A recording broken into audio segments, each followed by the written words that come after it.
Bubba, the redneck adventurer, decides to buy a hang glider.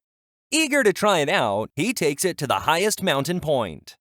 After a strenuous climb, he reaches the summit and prepares for his maiden flight. Running toward the edge, he leaps and takes off into the wind. Meanwhile, Ma and Pa are relaxing on the porch swing, reminiscing about the good old days when Ma notices an enormous bird in the sky. It's the biggest bird she's ever seen. "Look at the size of that bird, Pa!" she exclaims. Pa straightens up, declaring, "Give me my gun, Ma!" Ma hurries into the house, returning with his pump shotgun. Pa takes careful aim and fires, with a series of shots echoing through the air. Bang! Bang! Bang! However, the colossal bird appears unaffected and continues to glide silently over the treetops.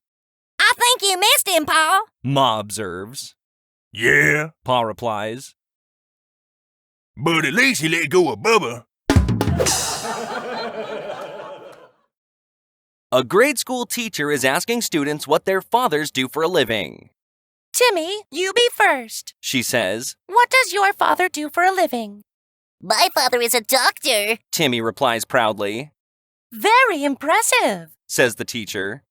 Next, Amy raises her hand. "Amy, what about you?" She asks. "My father is a mailman." Replies Amy. "Wonderful," Replies the teacher. Little Johnny is waving his hand in the back of the class. The teacher tries to ignore him by looking around the room and asking, "Does anyone else want to share?" Little Johnny is still the only child with their hand up. The teacher sighs. "Okay, Johnny, what does your father do for a living?" "He plays piano at a whorehouse." Says little Johnny, as though it was the greatest job in the world. The teacher is shocked and immediately changes the subject to history. After school, the teacher visits little Johnny's house. When his father answers the door, the teacher explains what Johnny said in class and demands an explanation. Little Johnny's father says, "Well, I'm actually a lawyer." But how am I going to explain that to an 8-year-old? A new business is opening, and a longtime friend of the owner decides to send flowers for the occasion. He arrives at the grand opening, then accepts a glass of cold drink and a warm handshake from his host. He browses about the room, examining the many floral arrangements and potted plants. Finally, he happens upon his own offering, only to find an attached card bearing this sentiment: "Rest in peace." Embarrassed and irate at the florist's error, he phones them to lodge a complaint. After venting his anger in a lengthy tirade, he waits impatiently for the florist's explanation. "Sir, I'm really sorry for the mistake, but rather than getting angry, imagine this. Somewhere, a funeral is taking place today, and they have a lovely floral spray with an attached note saying, 'Congratulations on your new location!'" In a small town, a doctor is about to retire, and he is training a young colleague to replace him. The young doctor observes as they visit the patients at their homes together. "Doctor, I've been having a constant stomachache lately," cries the first patient. The old doctor says, "You've been eating too much fruit. Eat less fruit and you should feel better." As the two doctors leave the house, the young man asks, "How did you make a diagnosis so quickly? You didn't even examine the lady." "Simple. I dropped my stethoscope, and as I was picking it up, I saw that the trash can under the table was full of banana peels. I immediately realized what was wrong." They move on to the next house, where they're greeted by another lady. This time, it's the young doctor's turn. "Doctor, I've been feeling exhausted and weak lately," complains the lady. "Well, ma'am, maybe you should do less volunteering for the church and get more rest," replies the young doctor. As they leave, the surprised old doctor asks his colleague, "How did you know that? After all, you didn't even examine the lady and you don't know anything about her." "Simple," replies the young doctor. "I dropped my stethoscope, and as I was picking it up, I saw the priest under the bed." A man is about to walk into a bar known for having lots of beautiful women, when a bouncer stops him at the door. The bouncer says, "We have a dress policy where ties are mandatory for men, and you are just wearing a shirt that's open at the collar. Sorry, I can't let you in." So the man returns to his vehicle to see if he has a tie anywhere. Sadly, he doesn't, but while looking, he notices he has a set of jumper cables in the back of his car. He's desperate to get into the bar, so he fashions the jumper cables into a rough tie knot around his neck, with the ends dangling free. When he goes back to the bar, the bouncer looks him over carefully and then nods. "Okay, I guess you can come in now," He says.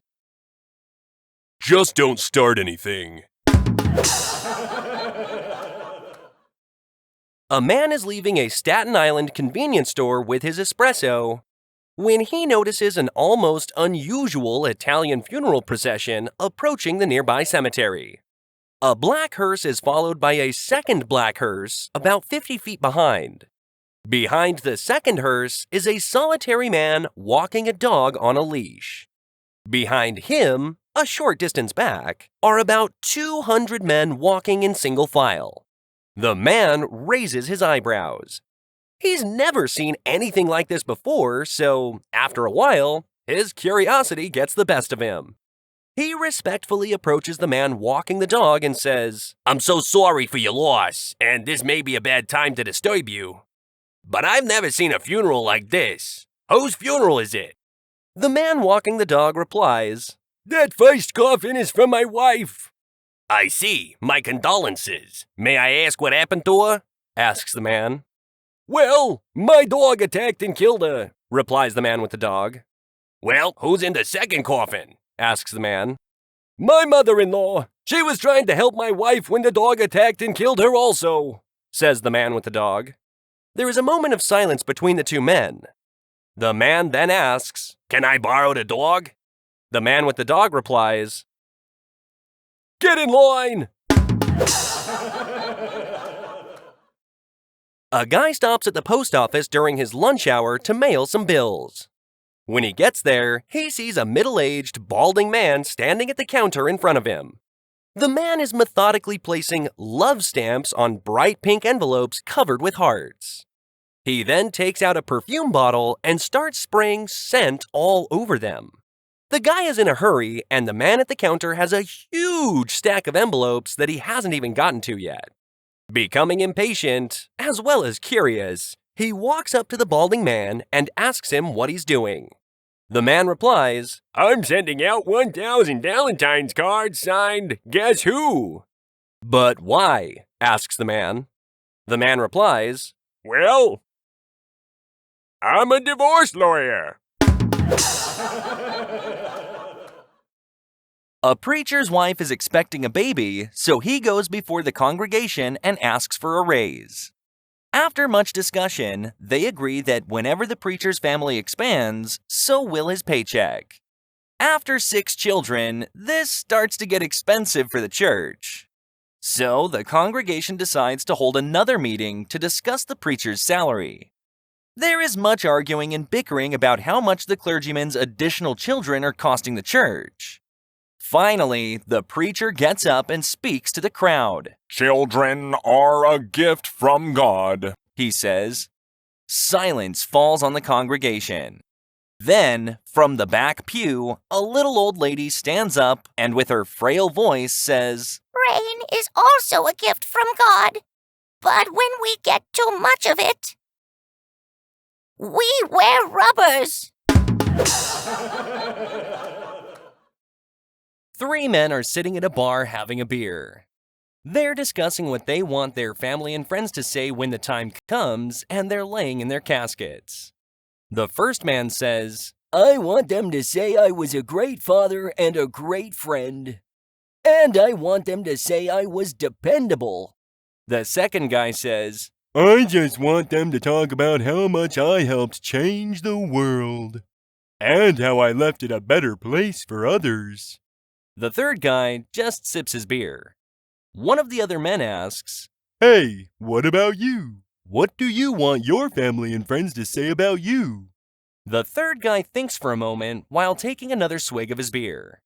Then he says, I guess I'd like them to look at me and say, "Look, he's still breathing."